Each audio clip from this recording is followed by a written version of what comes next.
네, 안녕하십니까. 저는 김범준이라고 합니다. 현재 경기대학교에서 교양교직학부의 배우교수로 있습니다. 이번 강좌부터 시작해서 8번에 걸쳐서 청소년 이해론에 관해서 청소년에 대해서 이해하는 부분을 살펴보도록 하겠습니다. 본 강좌가 죄송합니다. 본 강좌가 문광부에서 실시하고 있는 청소년 상담사를 준비하는 강좌입니다. 청소년 상담이라는 영역은 매우 광대한데 그 중에서 본 강좌에서는 청소년의 기본적인 특성들에 대해서 살펴보는 청소년 이해에 대해서 알아보도록 하겠습니다. 먼저 몇 가지 교재를 소개하도록 하겠습니다. 시중에 다양한 청소년에 관한 책자들이 소개되고 있는데 특별히 청소년 이해론이라는 제목을 가지고 있는 책은 그렇게 많지 않습니다.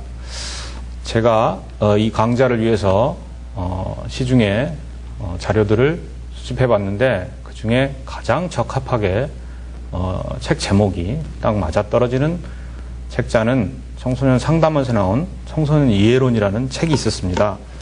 지금 여러분에게 보여드리는 책자인데, 그리고 나머지 책자들은 청소년 심리 혹은 아동 청소년 발달 등등의 제목으로 되어 있는 책자들입니다. 그래서 제가 8번의 강좌를 위해서 주로 사용하게 될 교재는 이 청소년 이해론이라는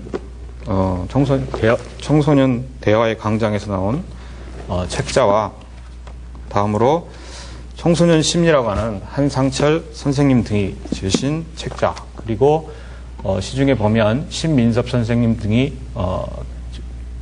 저술하신 청소년 심리에 관한 책자 등등을 참고하도록 하겠습니다. 본 강좌가 굉장히 짧은 시간 동안 이루어지기 때문에 자세한 내용을 모두 다룰 수는 없습니다. 8번의 강좌를 위해서 제가 몇 가지 주제를 선택했는데 청소년 상담원에서 발간한 청소년 이해론의 책에 보면 크게 두 부분으로 나눠져 있습니다. 전반부는 청소년을 이해하기 위한 내용들로 구성되어 있고 후반부는 청소년을 이해하려고 하면 어떤 방식이 있을까에 관한 것을 주제로 다뤄놨습니다. 후반부의 내용들은 제가 살펴본 결과 청소년 상담이라는 기법에서 많이 다루고 있는 주제이기 때문에 본 강좌에서는 제외하도록 했습니다. 그리고 전반부에 나와 있는 청소년을 이해하기 틀은 가족, 개인, 사회, 교육 등등의 체제와 관련된 주제를 중심으로 구성되어 있었습니다. 그래서 저는 원래 제 전공이 심리학이고 제가 모든 부분을 다룰 수 없기 때문에 주로 심리학적 지식을 바탕으로 그리고 사회학적 지식을 바탕으로 청소년에 대해서 이해해 보도록 하겠습니다.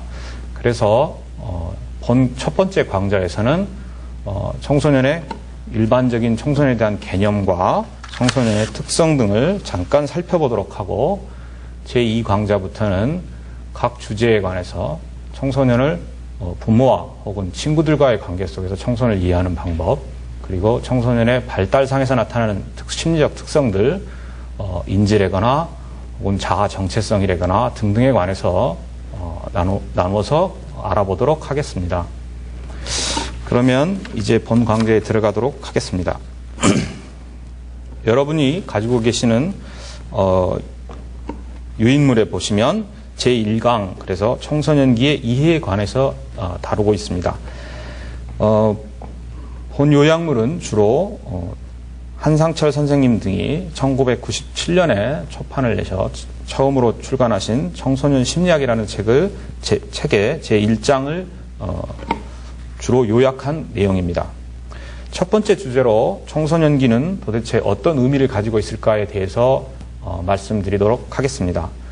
청소년기는 현재 청소년 기본법에 따르면 그게 한 10년에서 15년 전쯤에 우리나라에서도 체계적인 골격을 갖추기 시작했는데 그 시기에 법이 제정되면서 청소년기를 도대체 어떻게 다룰 것인가 하는 문제가 큰 쟁점이었습니다. 그렇지만 세계적 추세에 맞춰서 연령으로 보면 9세에서 만 24세까지를 청소년으로 하고 있습니다. 많은 사람들이 생각하기에 청소년기 하면 9세에서부터 만 24세까지 그렇게 폭넓은 층을 잡는다는 건 상당히 무리가 있지만 세계적 추세가 아주 초반기에 아동 후반기인 초반기에 청소년에 시작해서 완전한 성인으로서 생활하기 시작하는 만 24세 정도를 아주 방대한 범위를 연령층을 포함하고 있습니다. 최근에 MBC 등 매체를 보면 청소년을 다루는 대상을 다루는 프로그램들이 있는데 그 프로그램에서 보면 학교에 다니는 청소년과 학교에 다니지 않는 청소년들에 대해서 집중적으로 우리 사회가 관심을 가져야 된다는 내용들이 나오고 있습니다. 거기에서 보는 것처럼 실제로 청소년층은 매우 다양한데 우리는 주로 학교 중심의 교육에 익숙해 있다 보니까 학교에 다니는 아이들을 중심으로 청소년을 이해하기 쉽습니다. 그래서 주로 청소년을 하면 중학생부터 시작해서 고등학생에서 끝나는 것으로 이해되고 있습니다. 그런데도 불구하고 청소년을 그렇게 방대한 연령층으로 다루는 이유는 청소년이라는 기본적 개념에서 출발합니다. 청소년이라는 용어가 주로 사용된 것은 스탠리 할이라는 사람이 청소년에 대해서 관심을 갖기 시작하면서부터인데 그때의 청소년이란 주로 완전한 성인으로서 역할을 제대로 수행하기 전에 자신들이 일정하게 준비의 기간이 필요한데 그 준비의 기간을 이야기하고 있습니다. 그래서 이 사회에서 청소년에 대해서 청소년기가 중요하게 거론되기 시작한 것은 산업혁명 이후부터입니다. 산업혁명 이후가 되면서 사람들이 한 성인으로서 이 사회에서 제대로 역할하기 위해서는 상당한 준비 기간이 필요하게 되었습니다. 그 이전까지만 해도 가정에서 생활하면서 어린 시절에 약간의 교육을 통해서 그리고 항상 생활과 산업 현장이 즉 농경사회 같으면 농사를 짓는 일은 항상 같이 굴러갔던 장이었습니다. 그렇기 때문에 완전한 성인으로서 농경사회의 일원이 되려고 하는 것은 그렇게 어려운 문제가 아닐 수 있었습니다. 그런데 산업혁명 이후부터는 많은 사람들이 이 복잡한 사회에 제대로 적응하기 위해서 많은 준비의 기간이 필요했던 겁니다. 그렇기 때문에 산업혁명 이후부터는 청소년기라는 특별한 준비를 위한 시기가 필요하게 되었습니다. 실제로 청소년이란 우리가 다양한 의미로 불리우고 있고 다양한 용어를 통해서 사용하고 있습니다.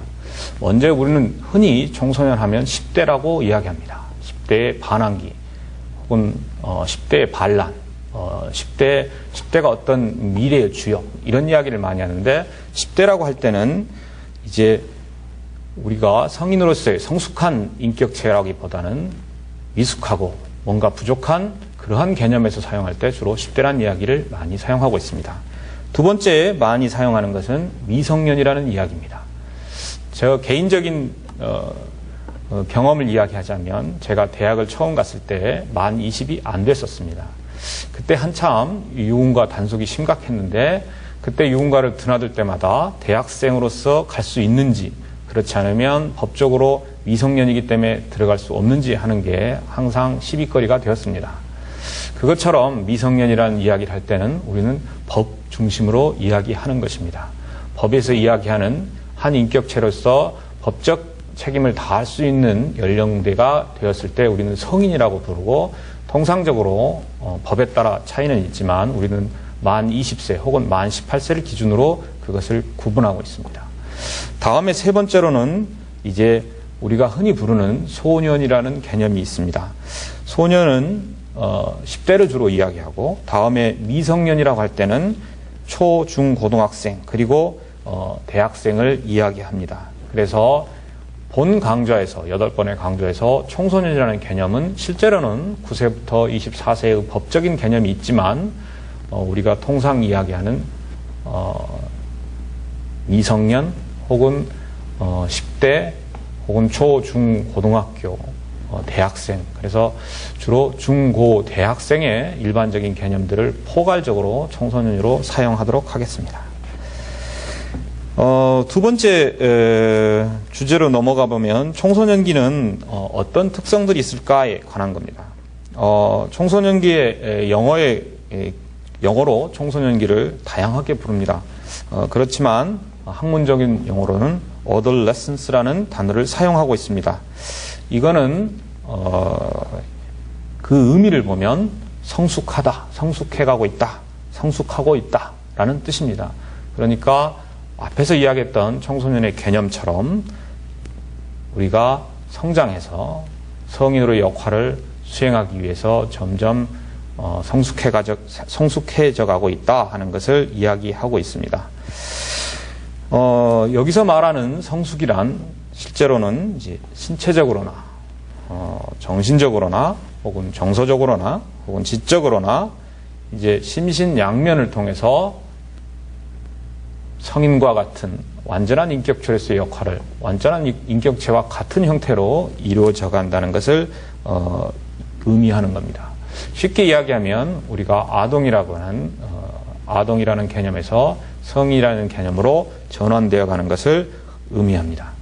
그렇기 때문에 이 청소년기가 언제 시작되어서 언제 끝나는지 하는 것은 상당히 어려운 이야기입니다. 그렇지만 통상적으로 우리는 많은 사람들이 이야기할 때 청소년기를 사춘기라는 개념과 비슷하게 사용하고 있습니다. 엄격하게 이야기하면 사춘기는 청소년기라는 이야기하고는 그 의미상 다르지만 우리는 그걸 혼용해서 쓰고 있습니다. 본 강좌는 그 개념을 구분하는 게 학문적 개념을 구분하는 게 개념을 구분하는데 목적이 있지 않고 청소년의 전반적인 특성들을 이해하는 것에 청소년을 이해하는 것에 목적을 두고 있기 때문에 청소년이라는 개념과 사춘기라는 개념을 특별히 구별하려고 노력하지는 않겠습니다. 그렇지만 사춘기란 개념이 어느 정도 차이가 있는가 하는 것에 대한 이해는 해보도록 하겠습니다. 사춘기라는 이야기를 할 때는 주로 사람들이 성장과 성숙의 관점에서 즉 청소년기가 되면 즉 사춘기가 되면 아동, 어린이로서의 특성에서 성인으로 특성으로 바뀌기 시작하는데 그것은 우리가 신체적으로 보면 2차적 성징, 즉 내분비 계통의 호르몬의 변화에 의해서 남자는 남자답게 여자는 여자답게 변하는 것에 기원을 하고 있습니다. 즉 신체적인 변화, 신체의 내분비적 변화에 의해서 몇 가지 특성, 특히 생식 능력과 관련된 특성들의 기준을 둘 때 우리는 사춘기라는 것을 주로 이야기합니다. 이 사춘기 개념은 다음 강의에서 제대로 다루기는 하겠지만 먼저 잠깐 살펴보면 이 사춘기에 접어든다는 것은 개인적으로 과거에는 상당히 늦게 나타났습니다. 그게 왜 그렇게 일찍 나타나고 늦게 나타났을까? 즉 2차적 성징의 형태가 왜 빨리 나타나고 늦게 나타나는가 하는 것은 몇 가지 논란이 있지만 일반적으로는 우리가 경제적으로 윤택해지면서 영양 상태가 좋아지고 그래서 신체 발달이 성숙의 과정이 빨라짐으로써 최근 들어서는 초등학교 후반에 즉 4, 5, 6학년 정도 되면 특히 여학생의 경우에는 2차적 성징이 두드러지게 나타나고 있습니다. 그래서 그게 언제쯤 끝나느냐? 그거는 10대 후반 정도면 끝나지 않나 하고 생각되고 있습니다. 실제로 청소년기는 이런 생식기능뿐만 아니라 인지적 혹은 사회적 그리고 도덕성 혹은 자아 정체감 등등의 다양한 방면에서 나타나고 있습니다. 그리고 그 청소년기가 언제 끝나는가 하는 것은 실제로는 사회마다 상당한 차이가 있습니다. 가끔 우리가 아프리카의 개발도상국, 아직 우리가 지금으로부터 한 30년 혹은 40년 전에 보였던 그런 사회 형태, 혹은 그 이전의 형태의 사회들을 가끔 둘러보는 계기가 있죠. 그런 프로그램에서 보면 거기에 사는 사람들은 어떤 아이들의 경우에는 상당히 일찍, 아주 어린 나이에도 사회적 역할을 성인과 똑같이 수행하는 경우를 우리가 왕왕 볼 수 있는데, 그것처럼 청소년기가 끝난다는 것은 사회의 특성에 따라서 상당한 차이는 두고 있습니다. 그래서 사회문화적 영향을 많이 받는 것이죠. 일반적으로 청소년기가 끝나는 것은 우리 같으면 대학을 졸업하고, 요즘 물론 대학을 졸업한다고 해서 취업하는 게 그렇게 쉬운 일은 아니지만, 독립을 해서 취업을 하고 독립을 해서 자기 나름대로의 생활을 영위하고, 그리고 결혼을 함으로써, 과거부터 결혼을 통해서 새로운 성인으로서의 역할을 부여받게 되는데, 결혼 이후가 되면 이제 청소년기가 끝났다, 성인으로서 제대로 사회문화적으로 성인으로서 역할을 하고 있다라고 이야기할 수 있습니다.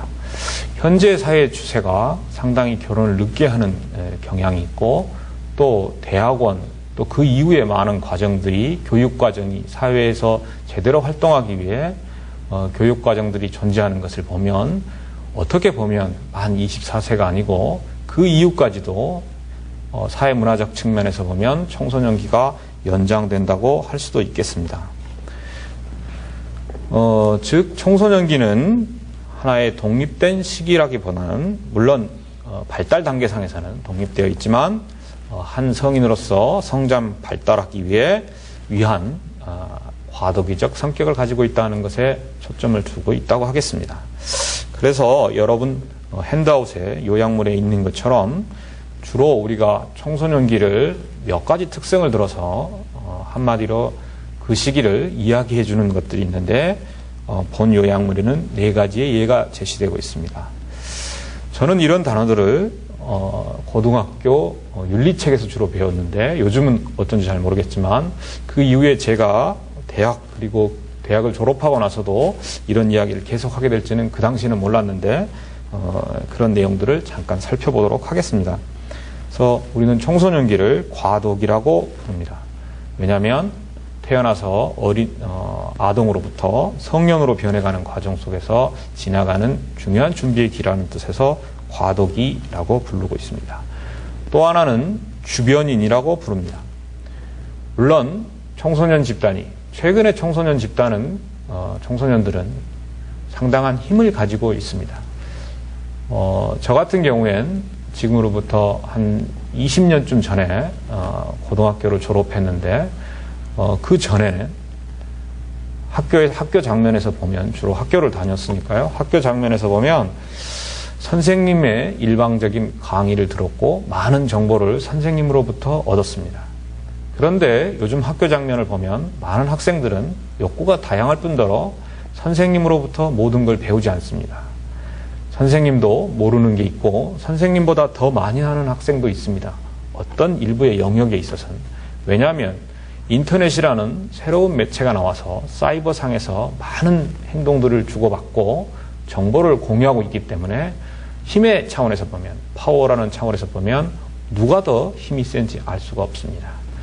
과거에는 힘이 없었던 청소년들이 이제는 상당한 힘을 가지고 있다는 거죠. 그들만의 여론을 주도하고 그들만의 행동 양식을 고집하고 그들만의 특성을 유감없이 발휘하고 있기 때문에, 현재의 상태에서 보면 주변인이라는 용어는 약간의 무리가 있지만 일반적인 개념에서 보면 아주 두려진 아이라는 일반적인 개념과 성인이라는 그 개념 사이에서 끼어있는 어느 집단에도 속할 수 없는 그러한 형태다. 그래서 앞으로 아마 한 10년, 20년쯤 더 지나면 이런 특성은 사라질지 모르겠지만, 현재까지는 청소년을 부를 때 주변인이라는 개념을 많이 가지고 있는 것 같습니다. 다음으로 세 번째, 이 시기를 질풍노도의 시기라고 부릅니다. 다음 광자에서 나오겠지만 청소년기가 되면 신체적으로 보면 굉장한 발달을 급속한 성장을 이룩합니다. 그렇기 때문에 실제로 자기의 기분을 통제한다거나 자기의 생각들을 효과적으로 내보낸다거나 하는 게 일정한 한정은 있지만, 신체적으로 보면 성인과 똑같고, 그리고 호르몬 분비의 차이 때문에, 급속한 차이 때문에 자신들이 에너지를 갑자기 분출하는 경우가 있습니다. 그래서 이 시기를 질풍노도의 시기라고 합니다. 그런 괴리감, 일치하지 않는 특성 때문에 환경과 심리적 갈등을 갑작스럽게 표현하는 경우가 있는데 그런 경우를 생각해서 질풍노도의 시기라고 이야기하고 있습니다. 그 다음에 마지막으로 지불유예기라고 부르기도 합니다. 왜냐하면 조금 전에 말씀드렸던 신체적 성장과 즉 성인과 다름없는 특성을 가지고 있다는 것과 사회 환경에서는 아직은 성인으로서의 역할을 제대로 부여받지 못하는 그런 특성 때문에 자신의 지위와 역할을 획득하기 위해서는 상당한 시간이 필요하다는 거죠. 그래서 자기는 무엇을 하고 어떻게 되며 앞으로 나는 어디서부터 왔고 앞으로 어디로 갈 것인가 하는 이런 생각들을 획득해야 되는데 그런 걸 자아 정체감이라고 청소년 학자 혹은 발달심리학자들은 그런 개념을 자아 정체감이라고 부르고 있습니다. 그래서 자기의 지위와 역할을 조금 유보시켜놨다. 아직은 찾아가고 있는 단계다. 그런 뜻에서 지불유예기라고 부르고 있습니다. 이제 크게 첫 번째에 주로 청소년기는 어떤 의의를 가지고 있고 어떤 특성을 가지고 있나 하는 것을 다뤄보고 있는데 청소년기의 의의에 대해서 이야기했다면 두 번째 주제로 청소년기의 특성에 대해서 지금부터 이야기하도록 하겠습니다. 제 유인물에는 청소년기의 특성으로 한 5가지 정도를 열거하고 있는데 실제로 청소년기의 특성을 많이 연구하는 사람들의 입장에서 보면 상당히 다양한 내용들을 가지고 있다고 하겠습니다. 그렇지만 본 강좌가 시간도 그렇게 길지 않기 때문에 5가지 특성만을 알려드리도록 하겠습니다. 이야기하도록 하겠습니다. 여러분들이 좀 더 자세한 특성들은 제가 소개해드렸던 여러 가지 교재 그리고 다른 책자들을 이용해서 여러분이 찾으시는 다른 책자들을 이용해서 알아보시기 바랍니다. 유인물에 보면 첫 번째 특성으로 신체적, 성적 성숙을 들고 있습니다. 다음 강좌에서 제가 신체적, 성적 성숙에 대해서 좀 더 자세하게 다루도록 하겠지만 아주 간단하게 먼저 살펴보도록 하겠습니다.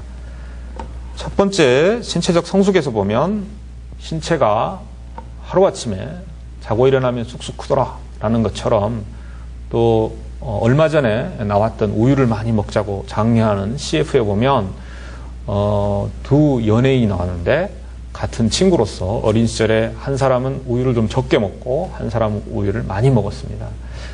그리고 여러분이 잘 아시는 한 연예인은 상당한 건장한 큰 체구를 가지고 있고 또 한 연예인은 자그마한 체구를 가지고 있습니다. 그들이 언제 그렇게 갑자기 성장했을까 하는 것은 우리가 추론해보지 않아도 크게 고민하지 않아도 쉽게 추론할 수 있습니다. 그것은 청소년기에 주로 그렇게 이루어졌다는 거죠. 저 같은 경우에는 어린 시절에 초등학교 1, 2학년 때는 상당히 키가 작은 편에 속했습니다. 지금 생각해보면 여전히 키가 그렇게 큰 키는 아니지만 초등학교 6학년이 되면서 갑자기 급성장을 했습니다. 정말 자고 일어나면 쑥쑥 크는 것 같았습니다. 그래서 지금 키와 거의 같은 수준의 키가 된 것은 중학교 시절이었습니다.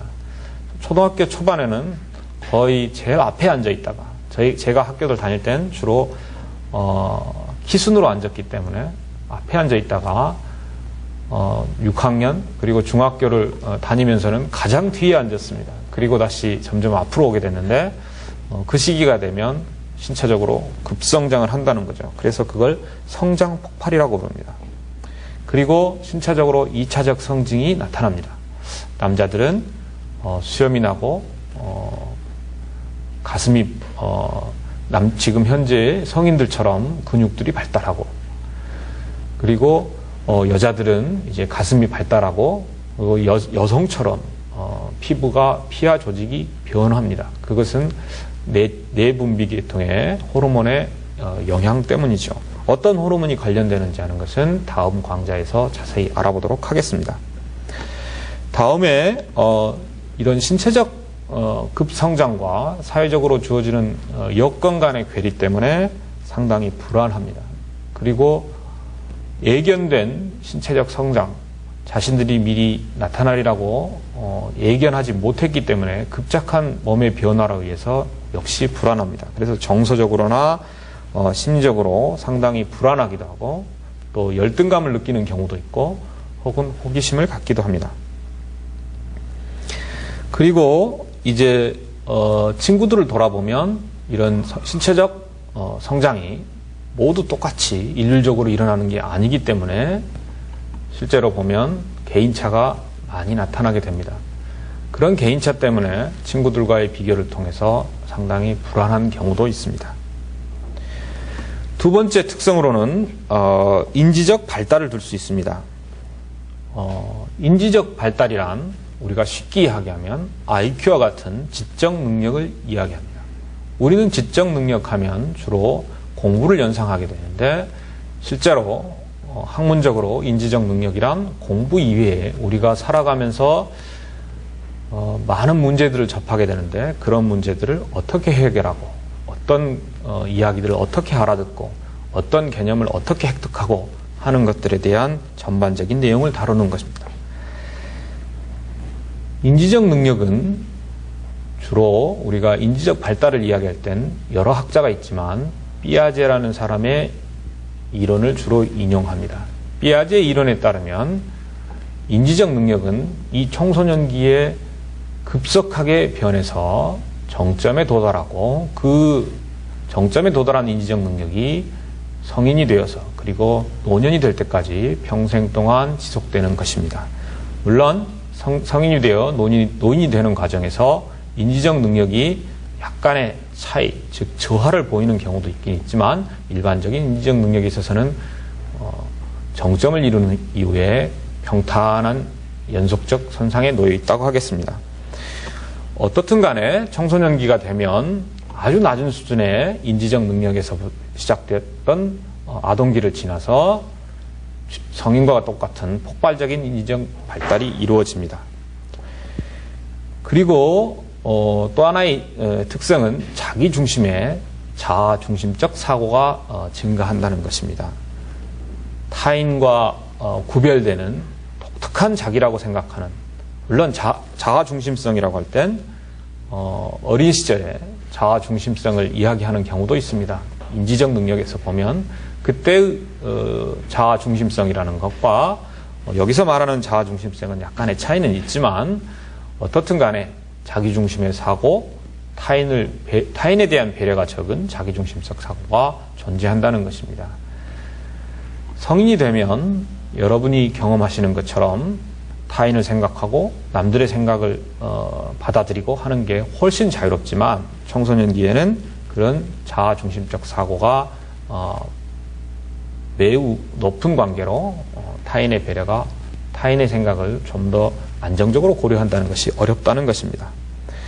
그리고 인지적 능력이 급속히 발달함에 따라서 지적 세계를 추구하는 게 매우 높고 현실적 감각이 그에 비해서는 조금 떨어지기 때문에 그런 괴리감 때문에 현실과 자기가 생각하는 이상 간의 괴리감 때문에 좌절하고 분노하거나 혹은 배운 것과 현실의 차이에 의한 가치관의 갈등이 되거나 하는 그런 좌절과 갈등을 경험하게 됩니다. 다음으로 세 번째 특성은 정서적 불안정입니다. 앞에서 이야기했던 지적 능력과 신체적 능력의 급속한 발달 그리고 현실과의 괴리, 준비되지 않는 급속한 성장에 의해서 자신에 대해서 앞으로 일어날 일에 대해서 그리고 현실과 지금의 자기의 현실과 이상적인 세계에 관해 서로 일치하지 않는 불안감을 느끼고 괴리감을 느끼게 됩니다. 그래서 불안하고 조급해지는 것이죠. 그리고 이 시기가 되면 물론 호르몬의 영향이 있지만 쉽게 흥분하고 조급하고 기분에 좌우되고 비판하고 간섭하고 훈계하는 것에 대해서 민감해집니다. 여기서 보면 방금 말씀드렸던 일반적인 정서들, 예를 들어 흥분한다거나 혹은 조급하다거나 혹은 남의 훈계에 훈계를 참을 수 없다거나 이런 것을 성인 사람도 보이는 경우가 있는데, 그러면 난 아직 발달이 덜 된 걸까 하는 불안감을 가지실 수 있는데, 결코 그런 생각은 가지지 않으셔도 됩니다. 왜냐하면 일반적인 많은 사람들을 대상으로 비교해 볼 때 그렇다는 것이고, 개개인의 문제는 개인차라고 해서 아주 개인의 문제이기 때문입니다. 다음으로 이 시기가 되면 이제 원래 아동기에, 그리고 아직 자기가 역할을 못하는 의존과 독립의 갈등, 그 다음에 순종과 반항, 환희와 우울, 이기주의와 이타주의, 이상주의 현실과의 타협 등 서로 존재할 수 없는 양가적 감정들이 서로 존재하고, 그것을 극복하기 위해서 노력하기도 하는 것입니다. 다음에 네 번째 특성으로는 인간관계 학도를 들 수 있습니다. 인간이 처음 태어나면 가장 먼저 영향을 미치는 사람은, 물론 병원에서 태어나는 경우에는 병원의 의사 선생님이겠지만, 첫 번째 대면하는 사람이 일반적으로는 부모입니다. 부모의 영향에서 다음으로 3살, 4살 서서히 밖에 놀기 시작하면 영향을 받는 게 친구지요.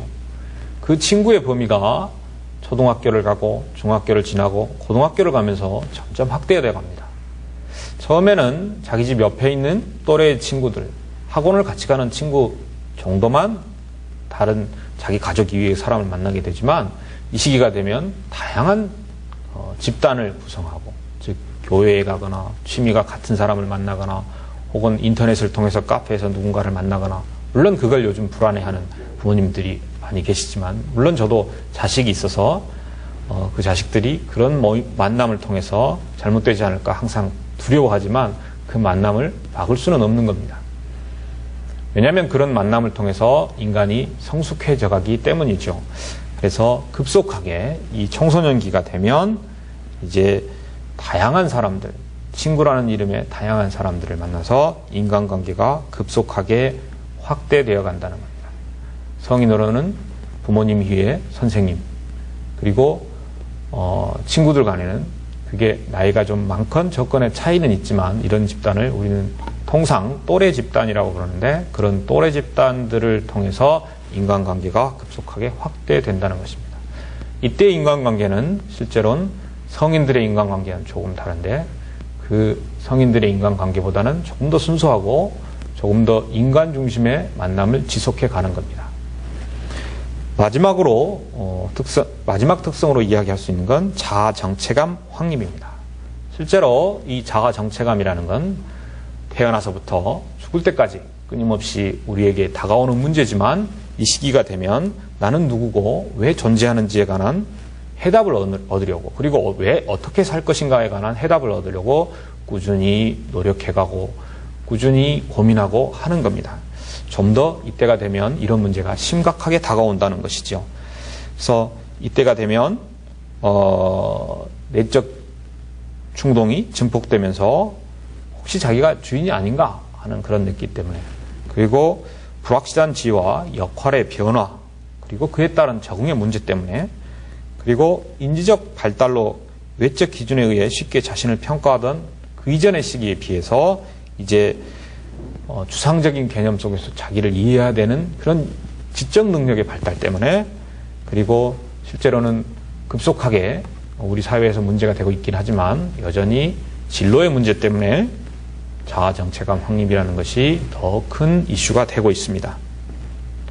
마지막으로 청소년기의 의의를 살펴보면, 앞에서 이야기했지만 우리는 흔히 청소년을 미래의 주역이라고 합니다. 청소년이라는 개념이 산업혁명 이후에 성인으로서의 역할을 제대로 하기 위해서 준비하는 시기다라는 것에서 이 강좌를 출발했던 것처럼, 청소년기는 준비기이고 과도기이고 국가의 측면에서 보면 내일의 미래의 주인공이고, 또 이런 중요성을 감안한다면 우리가 기성세대가 무한한 사랑으로 청소년을 바라보고 있기는 하지만, 최근에 일어나는 학교 폭력이라거나 혹은 집단 따돌림이라거나 혹은 그와 관련 많은 비행들, 약물 남용과 같은 많은 비행들을 볼 때 청소년들을 상당히 비관적으로 바라보는 그런 시각이 있는데, 그런 부정적 시각에서 벗어나 그들의 중요성을 인식해 볼 때 우리가 그들이 잘 완전한 성인으로서 역할을 할 수 있는 성숙을 잘 할 수 있도록 우리는 꾸준히 관심을 가지고 도와줘야 할 것으로 생각됩니다. 이번 강좌에서는 청소년기의 기본적인 특성과 개념 그리고 그 의의에 대해서 살펴보았습니다. 네, 감사합니다.